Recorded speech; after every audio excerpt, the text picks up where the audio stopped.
여러분 한번 상상을 해보죠.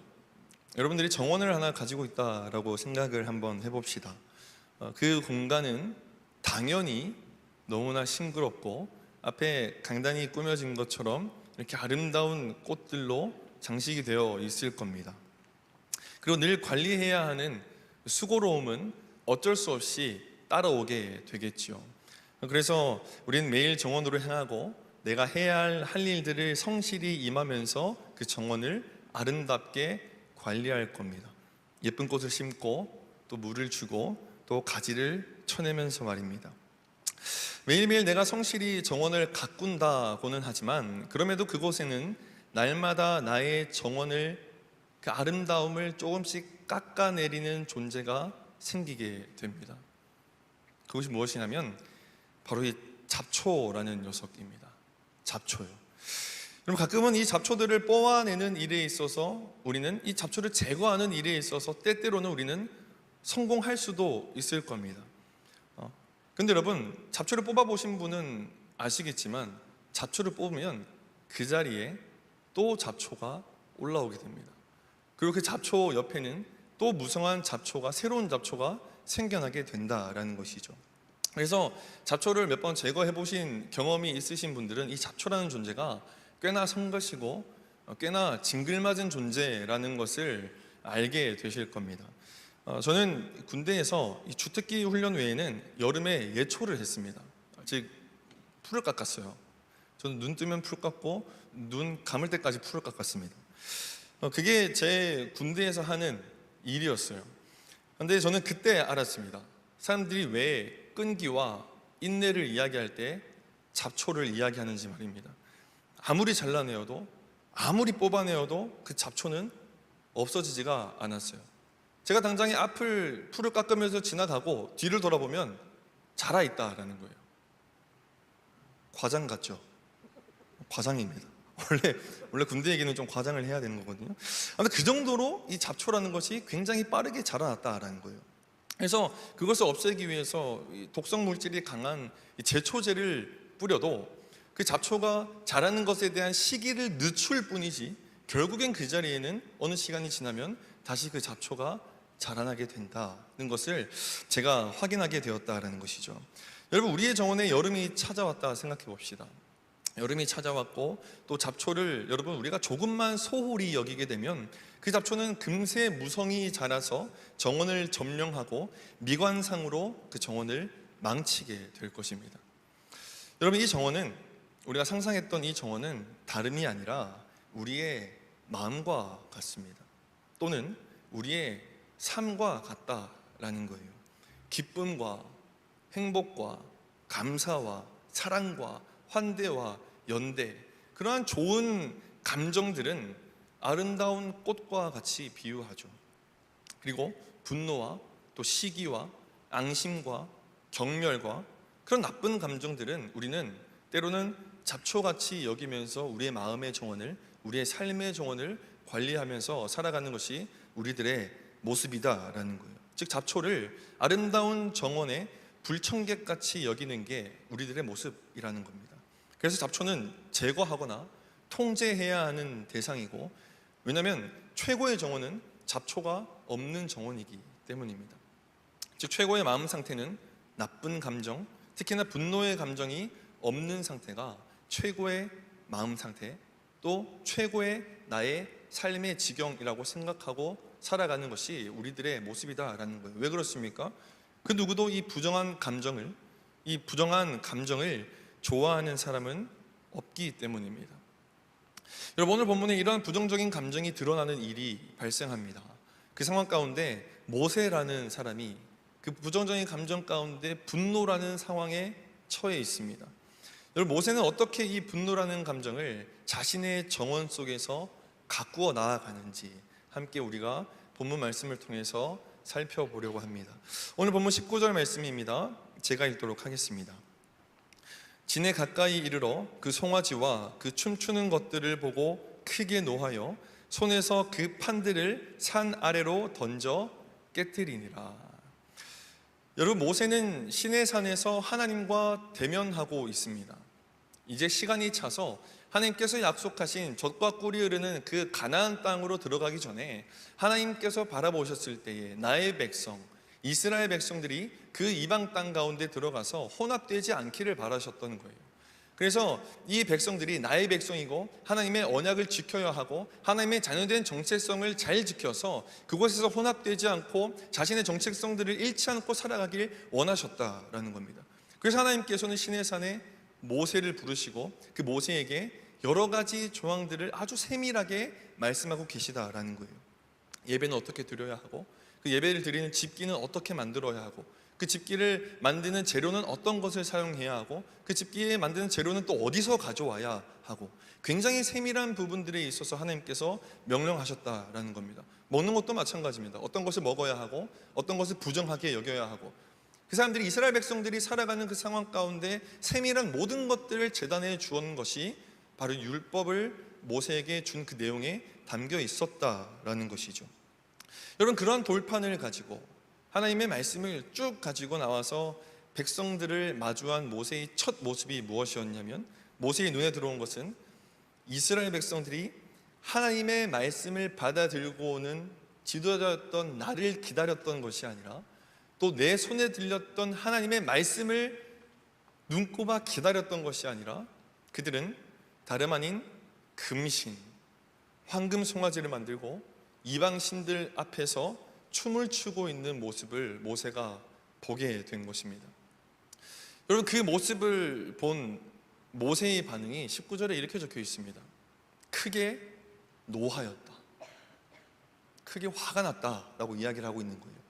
여러분, 그도 그럴 것이, 모세가 오랜 시간 산에서 내려오지 않는 것을 보고 백성들이 어떻게 했냐면요, 오늘 32장 첫 번째 말씀들을 보면 황금 송아지를 만들 때 그의 형 아론을 세워서 황금 송아지를 만들게 합니다. 그리고 하나님께서 먼저 그 장면을 보세요. 모세는 볼 수가 없죠. 왜냐하면 시내산에 올라가 있으니까요.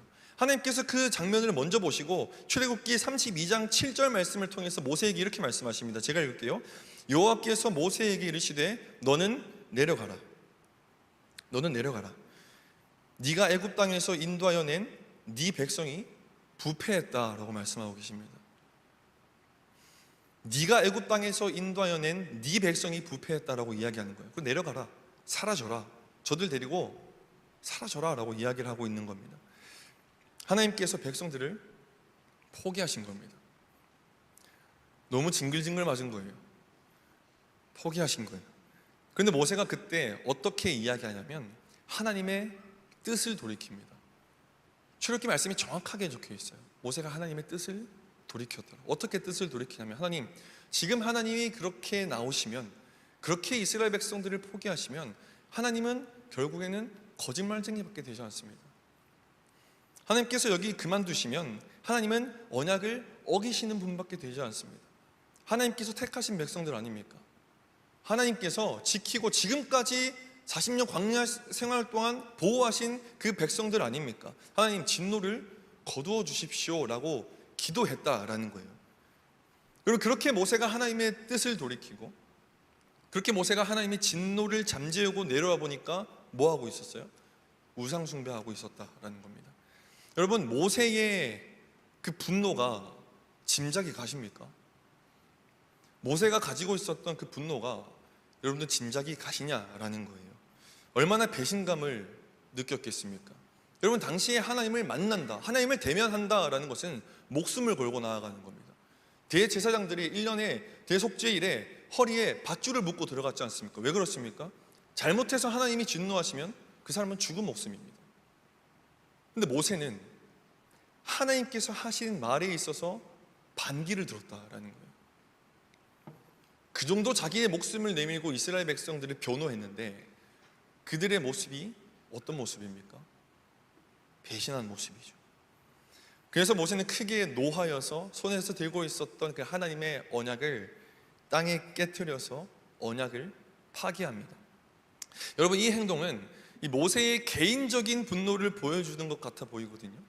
모세가 자신의 분을 못 이겨서 모르겠다, 나도 이제 모르겠다 하면서 그 돌판을 던진 것 같은 분노를, 개인적인 분노를 보여주는 것 같지만 여러분, 사실은 그렇지 않습니다. 여기서 사용된 분노, 히브리어 하론이라는 단어는요, 모세가 산에 있을 때 하나님께서 이스라엘 백성들을 보시고 분노하셨을 때, 주님께서 노하셨더라 얘기했을 때 그 주님의 분노에 사용했던 단어가 이 바로 하론이라는 단어입니다. 여러분, 이 하론이라는 단어는 하나님께만 사용했던 단어예요. 여러분, 하나님께만 고유적으로 사용할 수 있는 단어가 있었습니다. 하나님의 사랑, 또 하나님의 용서, 하나님의 환대, 하나님의 분노, 이것도 하나님께만 사용될 수 있었다는 거예요. 그런데 그와 동일한 분노에 대한 하론이라는 단어를 모세가 지금 돌판을 깨뜨릴 때 분노했던 그 모습과 똑같다라고 이야기하면서 그 말을 풀어주고 있는 거예요. 여러분, 뭘 뜻하고 있습니까? 모세의 분노는 개인의 감정에서 분출된 분노가 아니라 하나님의 거룩한 분노였다라는 겁니다. 개인의 마음에서 올라와서 했던 분노가 아니라 하나님의 마음을 가지고 행했던 분노였다라는 거예요. 여러분, 모세는 하나님의 언약이 깨진 모습을 보면서 함께 마음 아파하고 함께 분노했다라는 겁니다. 여러분, 이것이 바로 우리 정원의, 우리 마음 가운데의 정원의, 우리 삶 가운데의 정원의 분노를 다스리는 첫 번째 단계입니다. 내 안에서 올라오는 분노의 방향을 정하는 겁니다. 내 안에서 불러오는 그 분노의 방향을 정하는 거예요. 여러분, 우리의 마음 가운데 잡초와 같이 올라오는 분노의 방향은 어디서부터 비롯되었고 어디를 향해서 가고 있습니까? 여러분들의 매일매일의 삶에서 수도 없이 올라오는 그 분노의 방향이 어디서부터 시작되어서 어디로 향하고 있냐라는 거예요. 하나님의 시선으로 향하고 있습니까? 하나님의 시선으로 봤을 때 분노해야 할 만한 일들에 여러분들이 분노를 쏟고 분노를 향하고 있냐라는 거예요. 아니면 내 마음대로 되지 않아서, 내 기대가 차지 않아서, 그래서 내 기대가 깨져서 올라오는 아주 개인적이고 자기 중심적인 분노로 향하고 있냐라는 겁니다.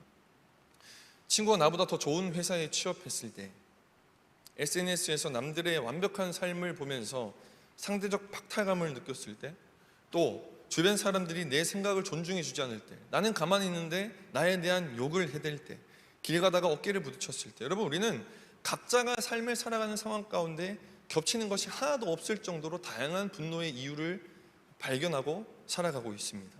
크고 작은 일에 끊임없이 분노하는 것이 우리들의 모습이다라는 거예요. 여러분, 이때 올라오는 분노들을 잘 생각해 보십시오. 여러분들 마음 가운데 올라오는 분노를 잘 생각해 보라는 겁니다. 이 분노의 방향은 오직 나 자신만을 향하고 있습니다. 내 자신에 대한 이유만을, 그 이유 때문에 분노하고 있는 것이 대부분의 분노라는 거예요. 왜 나는 저 사람처럼 되지 못할까? 왜 나는 이렇게밖에 안 되는 것일까? 여러 불평과 여러 원망의 분노가 그 분노의 연료가 되어버린다라는 것이죠. 여러분, 이런 분노는 잡초처럼 우리 마음 가운데 무성히 자라나게 됩니다. 그래서 우리의 마음을 엉키게 하고요, 스스로 갉아먹으면서 결국에는 아무것도 하지 못하게 만들고 아무것도 남기지 못하게 만듭니다. 결국에 그렇게 내 스스로의 부끄러운 모습 때문에, 하나님 앞에서의 내 그 분노에 대한 부끄러운 모습 때문에 하나님의 시선을 피하는 곳으로 떠나게 되죠. 하나님을 볼 면목을 잃어버리게 된다라는 거예요. 여러분, 모세도 과거에 그랬습니다. 오늘 본문의 모세도 과거에는 그랬다라는 거예요. 모세가 오늘 돌판만 깨트리면서 분노한 것이 아니죠. 여러분, 출애굽 전에 모세가 어떤 사람이었습니까? 애굽의 왕자였습니다. 애굽의 왕자로 있을 때 자신의 동족에 대해서 고된 노역을 시키는 애굽의 그 군인을 바라보면서 그 분노가 치밀어 올라서 성경 말씀 좌우로 우로 살피고 아무도 없는 것을 발견하고 돌을 들고 그 사람을 쳐서 죽이게 됩니다. 여러분, 개인의 분노였습니다. 하나님의 분노가 아니었다라는 거예요. 개인의 분노로서 돌을 들어 사람을 치고 그 다음에 한 행동이 무엇입니까? 자신을 아무도 알아볼 수 없는 미디안 광야로 도망가는 것이었습니다. 하나님의 시선에서 벗어나는 것이었어요. 에베소서 4장 26절 말씀입니다. 다 함께 읽겠습니다. 시작. 분을 내어도 죄를 짓지 말며 해가 지도록 분을 품지 말고. 개인을 향한 분노로 인해서 결국 우리가 도달하게 되는 것은 무엇이냐면 죄의 길입니다. 미워하고 시기하고 불평하고 파괴하고 갈라지는 것. 성경에 수많은 이야기들이 있죠. 가인과 아벨 이야기도 그렇지 않습니까? 내 제사를 안 받아줬다라는 그 분노 때문에, 내 개인적인 분노 때문에 동생 아벨을 어떻게 합니까? 죽입니다. 베드로는 어땠습니까? 하나님의 뜻을 발견하지 못하고 예수 그리스도의 뜻을 발견하지 못하고 공생의 그 3년 기간 가운데 주님의 뜻, 주님이 십자가에 달려야 된다는 것을 가장 가까이 있으면서도 발견하지 못하고 그저 예수님을 잡으려 하는 그 로마 군인의 귀를 자릅니다. 분노가 표출되었다라는 거예요. 여러분, 그러나 하나님의 분노는 내 개인의 분노가 아니라 하나님의 분노는 개인을 바르게 세우고 공동체를 바르게 세운다라는 겁니다. 파괴시키지 않아요. 바르게 세운다라는 겁니다. 여러분, 모세가 돌판을 깨트린 행위는 단순한 화풀이가 아니었습니다. 단순한 배신감에 의해서 집어 던진 게 아니라는 거예요. 여러분, 율법의 돌판을 깨트림으로써 이스라엘 백성들이 우상 숭배로 인해서 받게 될 그 저주의 상징적인 것을 막아내는 일이 그 돌판을 던진 일이었다라는 거예요. 그 두 돌판에 적힌 기록들은 이렇습니다. 우상 숭배를 할 시에 그의 3대와 4대까지 저주를 받고 하나님의 자녀로 일컬음 받지 못하게 될 것이다. 그 기록이 그 돌판 안에 적혀 있었다라는 거예요. 하나님의 언약 안에 적혀 있었다라는 겁니다. 그럼 그 돌판이 그대로 있다면 이스라엘 백성들은 어떻게 되는 겁니까? 그 공동체는 어떻게 되는 겁니까? 다 끝나는 겁니다. 그래서 모세는 이 언약이 파기되고 이스라엘 백성들이 다시금 정신 차려서 이스라엘 백성들이 다시금 정신 차려서 하나님의 자녀로 돌아오길 원하는 마음으로 돌판을 집어 던졌다라는 거예요. 즉 모세의 분노는 사랑하는 공동체를 지키는 방패가 되었다라는 겁니다.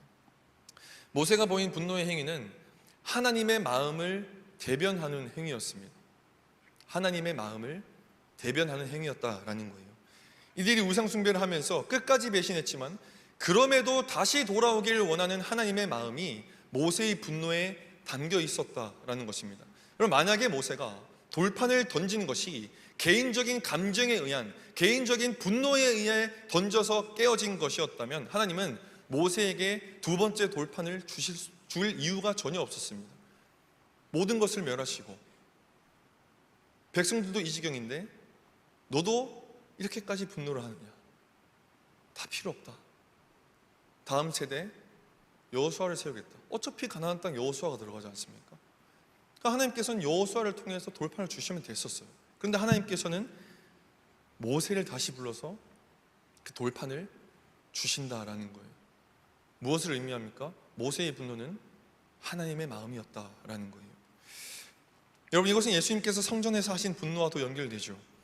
예수님께서는 유월절 하나님께 예배하러 나온 예배자를 대상으로 장사하는 상인들을 보면서 분노하셨습니다.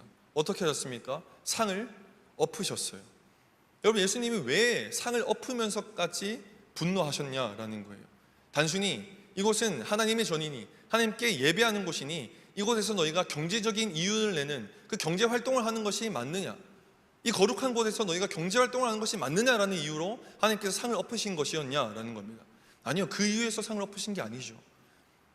당시에 수백 킬로 떨어졌던 이스라엘 백성들이 유월절을 맞아서 예루살렘으로 예배 드리러 올 때에 흠없는 제물을 가지고 와야 하는데 그 수백 킬로의 상황 가운데 그 흠없는 양과 흠없는 연소를 지키지 못해서 몸만 와서 그 성전 앞에서 흠없는 제물을 사서 들어가는 겁니다. 그런데 상인들이 그것을 알고 힘없고 약하고 돈 없는 자들을 내 장사치라 생각하면서 그 재물들을 값비싸게 파는 모습을 보신 거죠. 무엇입니까? 개인적인 감정의 분노가 아니죠. 다시금 생각하길 원하고 다시금 하나님의 마음을 알기 원하고 다시금 하나님의 말씀으로 바로 서길 원하는 마음에 예수님께서 분노를 표출하신 것이다 라는 겁니다. 사랑하는 청년 여러분, 여러분들은 여러분들 마음 가운데 있는 분노를 어떤 방향으로 사용하고 계십니까? 분노를 마치 칼로 사용하고 있습니까? 아니면 여러분들의 분노를 때때로 방패로 혹은 보호막으로 사용하고 있습니까? 누군가를 향해서 나를 세우는 칼처럼 상처와 아픔을 주는데 여러분들의 분노를 사용하고 계십니까?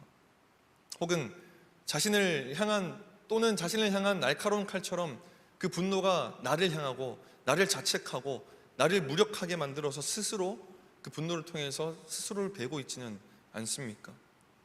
여러분, 간절히 바라기는 모세처럼 또 예수님처럼 여러분 분노를 때로는 방패로 사용하고 또 그 분노를 다스릴 줄 아는 저와 여러분들에게 간절히 소망합니다. 아멘이십니까? 불의와 싸우고 또 올바르지 못한 일들에 대해서 분노할 줄 알고 또 약한 이를 보호하는 곳에 분노를 사용할 줄 알고 또 사랑하는 사람을 지키는 방패로 여러분들의 분노를 사용하길 원한다라는 거예요.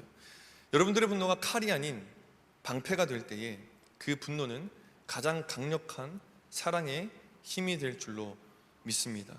여러분, 그러한 방패와 같은 분노는 결국 하나님 앞에서 다뤄져야 합니다. 다시요. 그런 방패와 같은 분노는 결국 하나님 앞에서 다뤄져야 한다라는 거예요. 30절에서 32절 말씀인데요, 저 한 절 여러분들 한 절 32절 함께 읽도록 하겠습니다. 이튿날 모세가 백성에게 이르되 너희가 큰 죄를 범하였도다. 내가 여호와께로 올라가노니 혹 너희를 위하여 속죄가 될까 하노라 하고 모세가 여호와께로 다시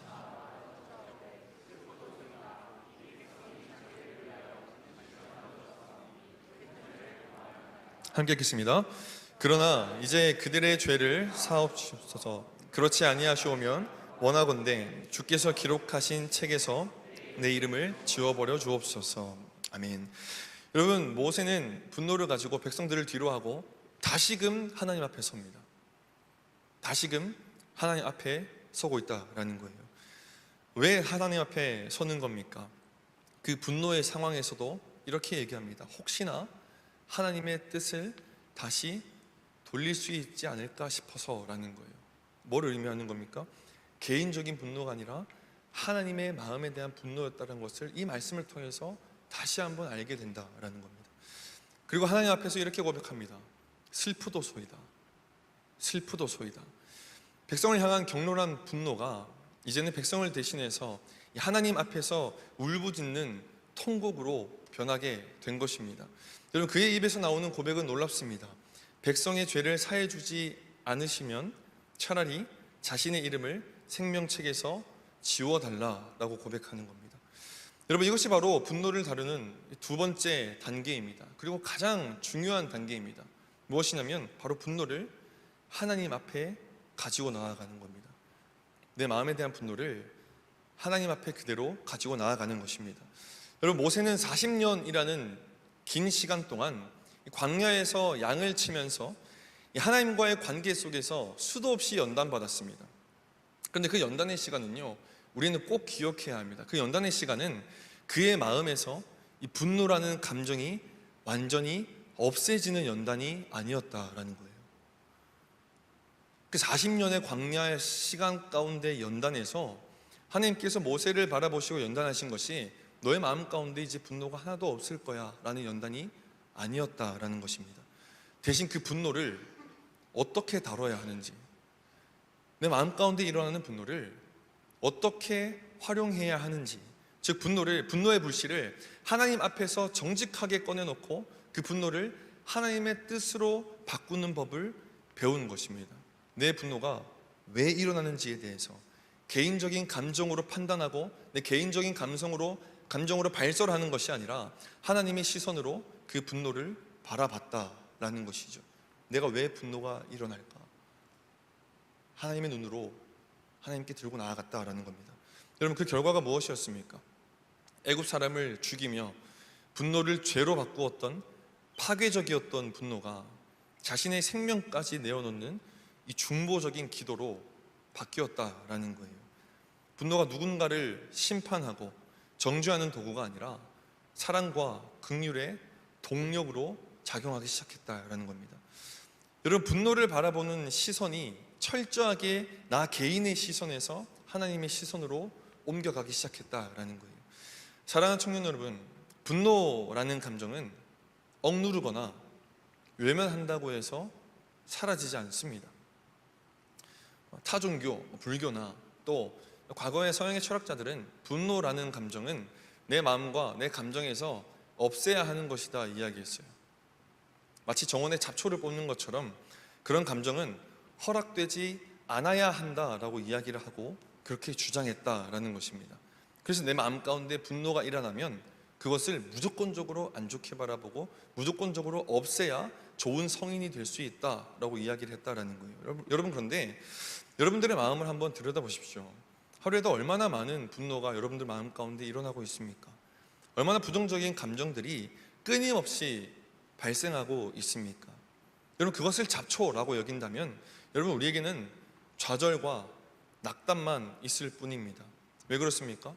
뽑아도 계속 자라나는 잡초이기 때문이에요. 분노와 같은 감정들은 우리를 지치게 만들 겁니다. 잡초 없는 완벽한 정원을 꿈꾸다가 결국에는 그 정원을 가꾸는 일 자체를 손에서 놓게 된다라는 거예요. 우리 찬양팀 준비해 주실까요? 여러분, 본문을 묵상하면서 오늘 본문 모세의 모습을 통해서 발견하게 되는 것은요, 모세는 이 분노라는 존재를 본인 정원 속에 잡초로 생각하지 않았다라는 거예요. 분노를 자신의 마음 가운데 정원에 잡초로 생각하지 않았던 것 같다라는 거예요. 떨기나무에서 하나님을 만나기 전에 모세에게 있어서는 이 분노는 분명히 잡초였습니다. 없어야 하는 것이고, 그저 그 분노가 일어나면 하나님께 뜻을 구하지 않고 그저 부끄러운 것이었고 그렇게 숨기고 싶은 잡초였습니다. 그런데 하나님을 만나고 난 이후에 모세에게 있어서의 분노는 언제나 그 정원 가운데 있는, 다시요, 언제나 그 정원 가운데 있는 이 지렁이와 같은 것으로 여겼다라는 거예요. 여러분, 지렁이는요 참 징그럽습니다. 보기만 해도 참 징그러워요. 우리가 분노라는 감정, 또 악한 감정을 바라볼 때 그런 마음이 들지 않습니까? 아, 참 징그럽다, 징글맞다, 때로는 없었으면 좋겠다. 그리고 지렁이가 꿈틀대는 게 마치 분노와도 비슷하죠. 분노가 꿈틀거리고 내 마음 가운데서 부정적인 감정이 꿈틀거리고. 여러분, 그런데 지렁이는요 이 정원 속에서 땅 속을 헤집으면서 흙을 부드럽게 하고 또 유기물을 분해해서 식물을 자라나게 하는데 아주 필요한 영양분을 공급하는 존재라는 거예요. 건강한 흙을 만드는데 굉장히 중요한 역할을 하는 그 존재가 지렁이다라는 겁니다. 이 지렁이가 없다면 땅은 딱딱하게 굳어서 식물은 더 이상 자라날 수 없고 그 식물들은 기존에 있던 식물들도 생명을 잃어버릴 겁니다. 우리의 마음의 정원도 마찬가지지 않을까 싶습니다. 우리의 삶도 마찬가지지 않을까라는 거예요. 분노를 뽑아야 하는 그저 부정적이니, 이건 부정적인 것이니 그냥 없애야 하는 잡초라 생각하는 것이 아니라 그 분노를 내가 어떻게 사용할 것인가, 그리고 이 분노가 내 마음 가운데 왜 일어난 것인가를 나에게 스스로 묻는 것이 아니라, 나에게 스스로 대답하는 것이 아니라 하나님께 가지고 나아가는 것입니다. 어떻게 이 분노라는 것을 내 정원을 아름답게 정돈하는 것에 사용할 수가 있는가, 그것을 더 중요하게 생각해야 되는 것이 아닌가라는 거예요. 그저 이것은 부정하고 내가 그래서 약해서 이런 감정이 올라오는 것이고, 그것이 아니라 그것을 더 중요하게 생각해야 된다라는 겁니다. 여러분, 분노라는 부정적인 감정 또한 하나님께서 창조하신 겁니다. 분노라는 감정 또한 하나님이 창조하셨다라는 거예요. 하나님께서 우리에게 허락하신 감정이라는 겁니다. 여러분, 그러면 이 분노라는 감정이 일어났을 때 그냥 막연하게 내가 갖다 버리는 것이 아니라, 막연하게 그냥 누르는 것이 아니라, 뽑아버리는 것이 아니라, 그 분노는 모세가 그랬듯이 하나님께서 우리에게 허락하셨기 때문에 우리가 하나님께 가지고 가서 하나님 앞에서 다루어져야 한다라는 겁니다. 여러분, 그럴 때 우리의 분노는, 우리의 지렁이는 우리 마음의 정원을 더욱더 풍성하고 또 풍요롭게 가꾸어 나갈 것입니다. 하나님의 뜻을 구분치 못하는 사람들에게 그들에 대한 분노는 다시금 올바른 길이 무엇인지 알려줄 수 있는 수단으로, 또는 이 불의에 대한 분노는 정의를 향한 행동으로, 또 불공평함에 대한 분노는 약자를 향한 분노의 목소리로, 또 스스로에게 향했던 자책의 분노는 자신을 돌아보고 또 회복하는 성장의 밑거름이 될 것이다 라는 거예요. 여러분, 이 분노의 에너지가 하나님의 시선으로 재단될 때 우리 마음의 밭은 굳어지지 않고 부드러워지고 가장 아름다운 열매를 맺는 비옥한 토양이 될 것입니다. 여러분, 그렇기에 우리는 분노가 올라올 때 그 감정을 억지로 덮어두거나 없는 척 할 필요가 없습니다. 모세처럼 그 감정을 정직하게 하나님 앞에 가져가길 바랍니다. 그리고 하나님 앞에서 그 분노의 방향을 설정하길 바랍니다. 올바르지 못한 분노였다면, 내 개인적인 감정에서 일어난 말 그대로 쓸모없는 분노였다면, 무엇보다도 내가 더 잘 알고 또 하나님께서 성령 하나님을 통해서 옳지 않다라고 여러분들 마음 가운데 말씀해 주실 겁니다. 그렇게 주님 안에서 분노를 다스리면서 그 분노라는 감정을 통해서도 하나님의 영광을 드러내는 삶을 살아갈 수 있다는 확신을 가지시고 그렇게 인생 가운데 예배자로서 온전히 살아내시는 저와 여러분들에게 간절히 소망합니다.